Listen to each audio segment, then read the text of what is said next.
जय हिंद दोस्तों। चले एसएससी जीडी का हम अगला क्वेश्चन देखते हैं। अगला सेट का मतलब जो 26/2/2024 का सेट जो बताए थे पिछले 10 क्वेश्चन, आगे 10 क्वेश्चन वहां से हम देखते हैं। चले बस थोड़ा सा ध्यान दें क्वेश्चन पे। एसएससी जीडी का कोई भी अगर तैयारी करते हैं या एमटीएस का फॉर्म भरे हुए हैं तो थोड़ा सा वीडियो को जरूर देखें, पूरे वीडियो को, और क्वेश्चन को समझे, बनावे इस क्वेश्चन को। क्या कि यही सब क्वेश्चन फिर से एग्जाम में रिपीट होता है, बस अंक चेंज कर देता है वही क्वेश्चन का। क्वेश्चन वही रहता है, सिर्फ अंक चेंज होता है, बाकी सब चीज सेम ही रहता है। तो थोड़ा सा ध्यान दे। क्या कह रहा है क्वेश्चन में कि दो संख्याएं 8:9 के अनुपात में है। यदि दोनों संख्याओं का योग 102 है तो दोनों संख्याओं के बीच का अंतर कितना है। दो संख्याओं का योग 102 है तो दोनों संख्याओं के बीच का अंतर पूछ रहा है। तो भाई जो दोनों को रेशियो जोड़ो, 8 और 9 को जोड़ो तो 9 8 17, 17 यूनिट का वैल्यू जो कह रहा है वो 102 है। 17 यूनिट का वैल्यू कितना दिया है, 102 है। तो एक का वैल्यू क्या हो जाएगा, 17 छक्के 102, 6 आ जाएगा। दोनों का अंतर पूछ रहा है तो अंतर कितना का आ रहा है, अंतर दोनों का डिफरेंस 1 का आ रहा है। तो एक ही का वैल्यू पूछ रहा है, एक का वैल्यू कितना निकल गया, 6। तो यही आंसर इसका हो गया, जो कि ऑप्शन नंबर बी है। समझ। चलो क्वेश्चन नंबर 2 देखते हैं। क्या कह रहा है, एक वस्तु का अंकित मूल्य क्रय मूल्य का 160% है। अंकित मूल्य क्रय मूल्य का 160% है। यदि 35% छूट दी जाती है तो लाभ प्रतिशत कितना होगा। तो बड़ा इजी सवाल है। मान लो कि सीपी अगर 100 रुपया है, 100 रुपया, तो अंकित मूल्य एमपी कह रहा है कि इसका 160%, 160%, 100 का 160% निकालेंगे तो 160/100 होगा। 100 से 100 कट जाएगा तो 160 है ना।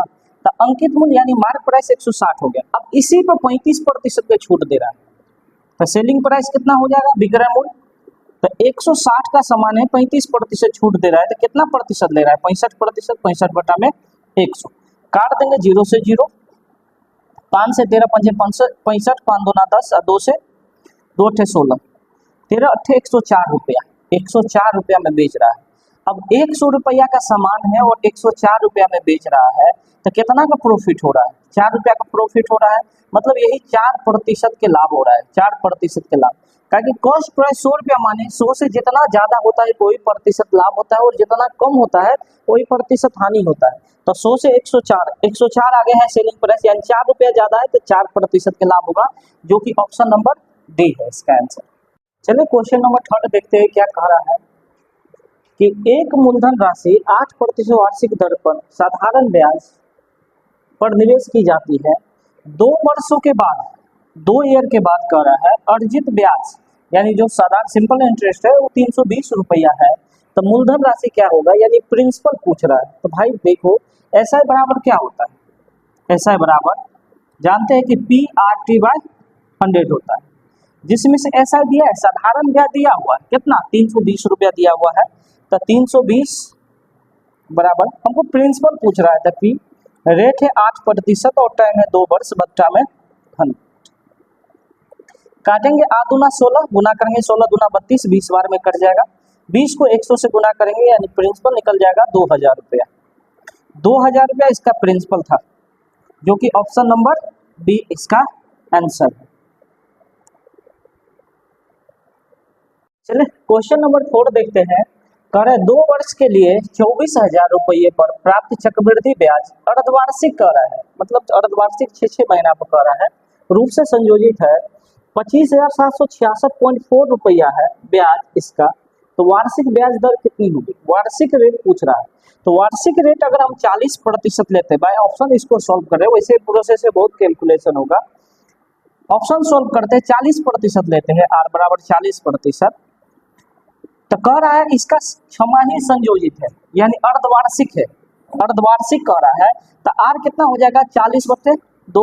अर्धवार्षिक के स्थिति में क्या होता है, दर में 2 से भाग, ये 20%, और टाइम में 2 से गुना, यानी टाइम जो हो जाएगा 2 वर्ष कह रहा है तो 4 छमाही हो जाएगा। 2 वर्ष मतलब 24 महीना, 24 महीना में 6 महीना में पैसा देना है तो 4 बार देना होगा। और 20% का फ्रैक्शन वैल्यू 1/5 होता है। तो देखे 5 रुपया इसका मूलधन था, 1 रुपया ब्याज यानी 6 हो गया मिश्रधन। फिर 5 मूलधन तो 6 मिश्रधन, 5 मूलधन तो 6 मिश्रधन और 5 मूलधन तो 6 मिश्रधन। 4 बार लिखना है, क्या कि 4 छमाही का होता है। अगर 2 बार छमाही का होता तो 2 बार लिखते, 3 का होता तो 3 बार लिखते। इसको कैलकुलेशन करेंगे तो 5 25, 5 125, 5 625, इसको गुना करेंगे तो 36 36 1296, 1296 आ रहा है। कितना के ब्याज यहाँ पर मिल रहा है घटाएंगे तो 6 में से 5 घटेगा 1, और यहाँ 9 में से 2 घटेगा 7, और 12 में से 6 घटेगा 6, 671 रुपया का ब्याज मिल रहा है। तो इससे हम प्रूव कर लेते क्या 25,766.4 रुपया ब्याज आता है या नहीं आता। तो सबसे पहले प्रिंसिपल जो दिया है वो 625 दिया है, 625 प्रिंसिपल आया, और इसी का वैल्यू कितना दिया है 24,000 रुपया। तो एक का वैल्यू 24,000 बट्टा में 625, और ब्याज 671 का वैल्यू निकालेंगे, 671 का, तो 24,000 बट्टे में 625 अब गुने 671। अब इसको गुना कर दे, काट देंगे, इसको काटेंगे तो 25 25 625, 25 नमा 225, 15 25 6 150, 960। 5 से जब काटते हैं इसको, 5 25, 5 से काटेंगे, 5 1 5, 46, 5 नमा 45, 5 2 10, फिर 5 से काट देंगे इसको तो 5 तिया 15, 4 42, 5 8 40 और 5 2 10, 42, 5 चौका 20, ये 38.4 हो जाएगा। अब 38.4 को 671 से गुना करते हैं, 38.4 गुने 671, 671 से गुना करते हैं तो इसका ब्याज क्या प्राप्त होता है 25,766.4 रुपया ब्याज आ जाता है। 25,766.4 रुपया ब्याज आ जाता है, यानी कितना रुपया रेट लेने पर 40% के रेट लेने पर, तो इसका आंसर जो हो जाएगा वो 40%। देखिए यहाँ रेट वार्षिक रेट 40% ऑप्शन में दिया है, जबकि क्वेश्चन में कह रहा है छमाही दर है। तो आर जब वार्षिक 40% है तो छमाही की स्थिति में क्या हो जाएगा 40 का आधा यानी 20%, 20% फ्रैक्शन वैल्यू 1/5 होता है। इसी से हम ब्याज निकाल दिए, और 2 वर्ष कह रहा था तो 4 छमाही होगा, 4 बार लिख दे, इसको भी 4 बार लिख दे, गुना कर दे 625 से 1296 हो गया, 671 का ब्याज मिल रहा है, और 625 रुपया इसका प्रिंसिपल दिया था, यही 24,000 है, तो एक का वैल्यू 24,000 बटे 625, तो 671 का वैल्यू कैलकुलेशन कर दे, काट दे, यानी ब्याज 25,766.4 रुपया इसका ब्याज आ जाता है, यानी इसके बराबर ब्याज आ जाता है। कितना प्रतिशत रेट लेने पर 40%। इससे ऑप्शन नंबर क्या निकल गया ए। क्वेश्चन अच्छा था, थोड़ा सा कैलकुलेटिव कर दिया है। चलिए क्वेश्चन नंबर 5 देखते हैं क्या कह रहा है कि ए बी से 3 गुना तेज है और बी सी से 2 गुना तेज है। यदि कोई यात्रा सी द्वारा 66 मिनट में तय की जाती है तो ए द्वारा लिया गया समय क्या होगा। देखिए चाल का जो रेशियो दिया है, कह रहा है ए जो है बी से 3 गुना तेज है, ए बी से 3 गुना है, तो ए और बी को जब रेशियो निकालेंगे तो ए अगर 1 है, ए बी से 3 गुना, बी अगर 1 है तो ए कितना है 3 है, ई इसका क्षमता है, एफिशिएंसी है। तो समय क्या लगेगा इसका, क्षमता का उल्टा समय होता है। इसको अगर 1 घंटा लगेगा तो इसको 3 घंटा लगेगा। इसका 3 गुना स्पीड है इसका 3 गुना स्पीड इसका है, तो समय इसका 1 घंटा लगेगा तो इसको 3 घंटा ज़्यादा लगेगा, इसको 3 घंटा लगेगा। उसी तरह बी के बारे में कह रहा है, बी और सी के बारे में कि बी जो है सी से 2 गुना है, सी अगर 1 है तो बी 2 गुना है इसका, ई इसका क्षमता है। समय जब निकालेंगे क्षमता, समय जब निकालेंगे तो इसका उल्टा हो जाएगा, 1:2 हो जाएगा। अब एबीसी का रेशियो निकाल दो समय का, एबीसी का रेशियो समय का निकाल रहे हैं। ए का अनुपात कितना है समय 1, बी का कितना है 3, यहाँ पर बी का कितना है और बी का कितना है 1 और सी का 2, 3 यहाँ रिपीट हुआ है तो आगे 3 से गुना होगा, और यहाँ 1 है तो आगे 1 से गुना होगा। गुना कर देंगे तो 1 1 1, 3 1 3 और 3 दूना 6। कह रहा है कि सी द्वारा 66 मिनट तय की जाती है। सी जो है 66 मिनट में कोई दूरी को तय करता है, तो ए कितना मिनट में तय करेगा। सी कितना समय लेता है यूनिट में, रेशियो में 6 यूनिट, और 6 का वैल्यू कह रहा है कि 66 मिनट है। अब 6 का वैल्यू 66 मिनट, तो 1 का वैल्यू कितना हो जाएगा 11 6 66, 11 मिनट हो जाएगा, और 11 मिनट 1 का ही पूछ रहा है, ए का, ए कितना समय लेगा, तो 1 यूनिट का वैल्यू 11 मिनट, जो कि ऑप्शन नंबर बी है इसका। चलिए क्वेश्चन नंबर 6 देखते हैं क्या कह रहा है।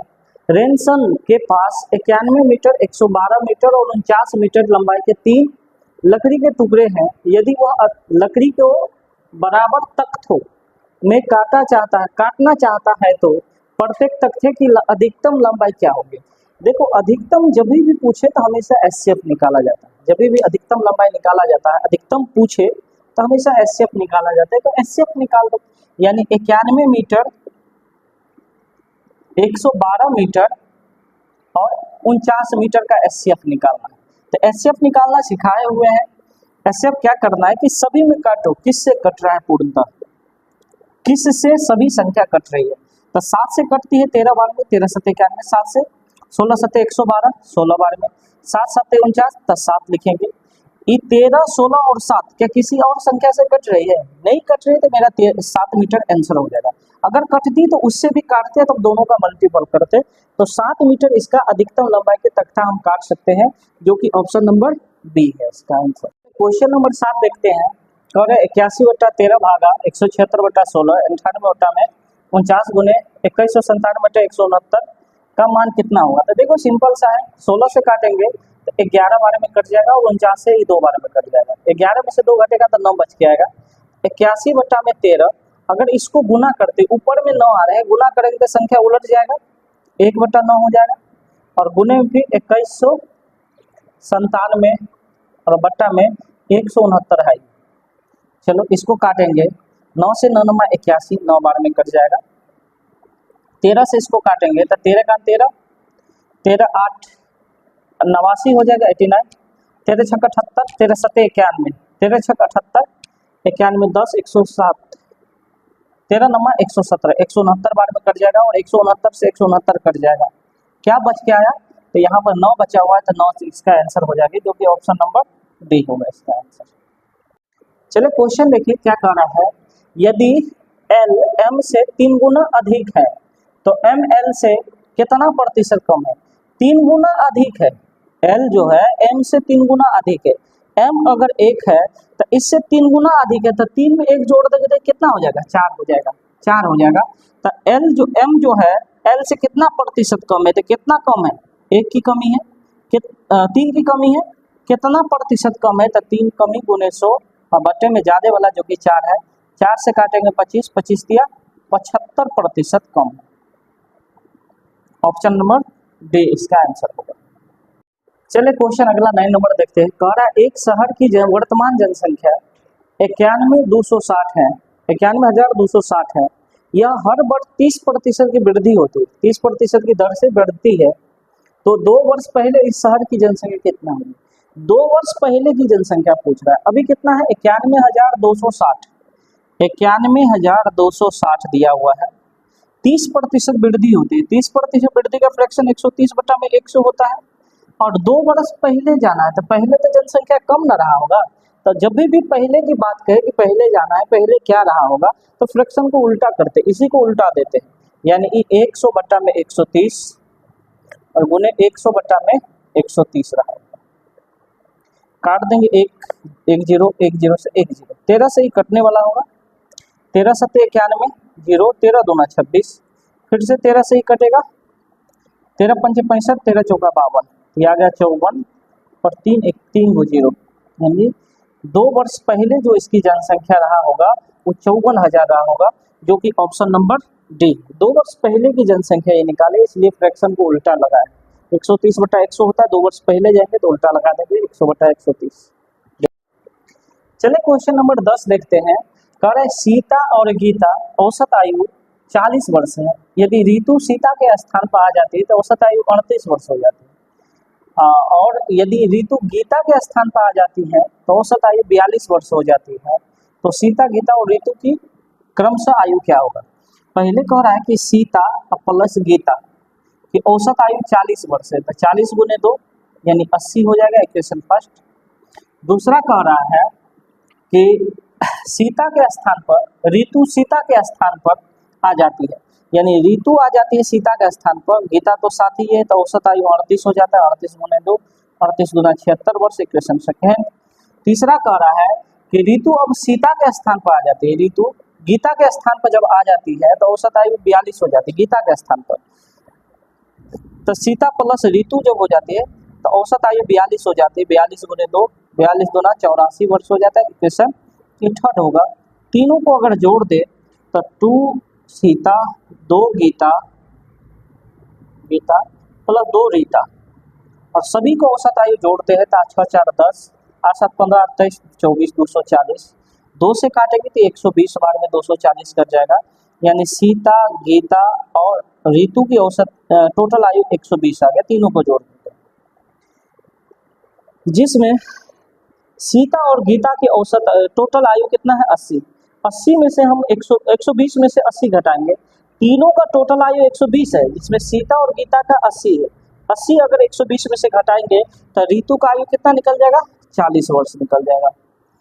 उसी तरह से ऋतु और गीता की आयु जो है 76 वर्ष दोनों योग, तो सीता का आयु कितना हो जाएगा 120 में से 76 घटा देंगे तो सीता की आयु निकल जाएगा 120 में से 76। ऋतु और गीता का घटाना है 76 को, घटा दो, 10 में से 6 घटेगा 4, 11 में 7 घटेगा 4, 44 वर्ष निकलेगा। उसी तरह गीता का जब निकालना है तो सीता और ऋतु का घटाना होगा 84 वर्ष। 120 में से 84 घटा दो तो निकल जाएगा गीता का 120 में से 84 घटा देते हैं, 10 में से 4 घटेगा 6 और 11 में से 8 घटेगा 3, 36 वर्ष निकलेगा 36 वर्ष। तो गीता का आयु निकल गया 36 वर्ष, सीता का 44 वर्ष और ऋतु का 40 वर्ष। गीता का पहले सीता का पूछ रहा है तो सीता 44 वर्ष निकल गया, फिर गीता का 36 वर्ष निकल गया और ऋतु का 40 वर्ष, जो कि ऑप्शन नंबर डी है। अच्छा क्वेश्चन था थोड़ा सा। चले, अगर अच्छा लगे, ये एसएससी जेडी का क्वेश्चन था, अच्छा लगे तो क्वेश्चन को शेयर करो, लाइक करो, वीडियो को शेयर लाइक एवं सब्सक्राइब करें, और जो नए स्टूडेंट जुड़ रहे हैं वो चैनल को सब्सक्राइब कर दें, ताकि अभी भी जितना वीडियो देखा जा रहा है उसका 50% सब्सक्राइब नहीं कर रहे हैं, तो सब्सक्राइब कर दें, नया चैनल को देख कर ही चले जाते हैं। इसको चैनल को सब्सक्राइब करें कि नया नया चीज़ इसका मिलते रहे। Thank you.